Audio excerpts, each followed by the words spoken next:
સ્ત્રી અને શક્તિ પરસ્પરના પર્યાય એવા બે શબ્દોની ગહનતા, મહાનતા અને સાર્થકતાને પામવા માટે જ કદાચ આ સુંદર દિવ્ય સંયોગનું આયોજન થયું છે. તો એક દીકરીના સ્થાન તરીકે દીકરીના મનનો અવાજ કહેવા માંગુ છું કે આજે પૂછું છું હું તમને બધાને કે આ બે મતલબી આઝાદીનું શું કરું છું હું. આજે પૂછું છું હું તમને બધાને કે આ બે મતલબી આઝાદીનું શું કરું છું હું. ડીપી અને સ્ટેટસથી ઓળખાઉં છું હું, ડીપી અને સ્ટેટસથી ઓળખાઉં છું હું, જવાબદારી નિભાવું છું ખુદને ભૂલીને, છતાં પણ પારકા ઘરની સાબિત થાઉં છું હું, છતાં પણ પારકા ઘરની સાબિત થાઉં છું હું.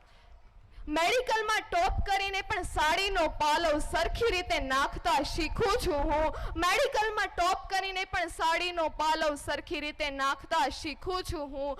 આજે પૂછું છું હું તમને બધાને કે આ બે મતલબી જિંદગી જીવીને શું કરું છું હું. આજે પૂછું છું હું તમને બધાને કે આ બે મતલબી જિંદગી જીવીને શું કરું છું હું.